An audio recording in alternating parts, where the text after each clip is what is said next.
We've got all the bolts pulled around the clutch cover here. We're going to go ahead and remove this. We're going to have to remove the clutch, removing the airbox lid at this time. Okay, airbox cover is removed. Now we're just going to take and slide this clutch cover off. Okay, we've got that slid off there. Okay, we've got the belt cover off now. We had a handful of bolts to remove that belt cover there. We've got our primary clutch here, our drive belt here, our secondary clutch here. I feel like the easiest way to replace a belt is just to remove that primary clutch. To do that, you'll have to have a special tool. If you need that tool, let me know. I do have those available. It takes a 21mm socket here to remove this bolt. You can do that with an impact driver, and that's what I would suggest using. Otherwise, you're going to be fighting against that clutch turning. They do make a clutch holder, and that'll allow you to spin that bolt off of there. But an impact driver will typically work. This is a 1/2-inch drive. Again, I said 21mm socket there. The 1/2-inch drive just a little bit stronger. You're not going to have any issues pulling that bolt off of there. So put it on there. Loosen it up. It's regular threads. Go ahead and pull that bolt. So that bolt is out now. Now we've got our clutch puller there. The clutch puller looks like this here.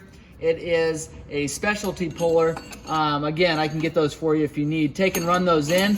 This part of the puller is actually gonna go ahead and push against that crankshaft. So you wanna make sure that that's in good condition.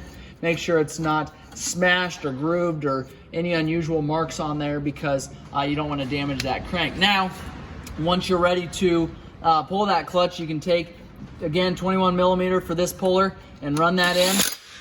And it's just as simple as that. It threads into that clutch there, pushes against the crank, and actually pushes that clutch off of the four-wheeler there. Now to finish replacing that belt, go ahead and you can actually remove that puller at this time.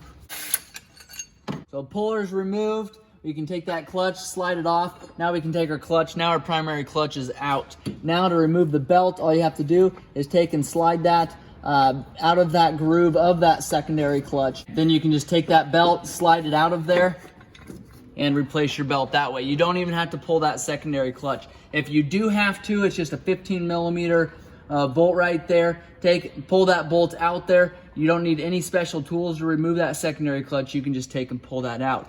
Putting your belt back on, slide it into place there. If you have removed your secondary clutch and are putting that belt on, I would completely tighten up this secondary clutch with thread lock on this bolt before I go and put our belt in there. The reason why is because when you slide that belt in there, if this bolt is not tightened up, you're actually going to slide this outer sheave out, and then when it comes time to put this bolt in, you're going to slam that bolt and those sheaves are going to pinch that belt. Not a big deal. That's what happens when you actually drive the UTV. That belt will actually open up and pinch, so it's not a huge deal. Just so you don't cause any issues, I like to tighten up this secondary clutch before I put our belt on there. Now to get our primary clutch on, slide that on that belt there. Turn the primary clutch at a little bit of an angle, slide it on that crankshaft there, and then just push it into place. That sucks that belt down into that secondary drive there. Take thread lock, put it on this bolt there, take and install that bolt. Make sure you torque it down to factory specs. To put the belt cover on, make sure you've got your gasket in here. Make sure that that's in good condition before sliding this belt cover back on. You also want to make sure that there's no water or dirt or debris in here before going back together. So if you're sitting here knocking dirt down into this clutch cover, you want to make sure you clean that out before you buckle this up. Okay, and once you get it past that greaser there, it'll just slide into place. Now we've got our screws that we're going to put in there. They are 8mm bolts. Make sure that's in place there. Then you can start snugging those down. You're putting on a plastic cover, so you do want to make sure you don't over tighten these. When you over tighten them, you'll actually suck that plastic down. You'll end up cracking that plastic. Okay, the 8mm are around.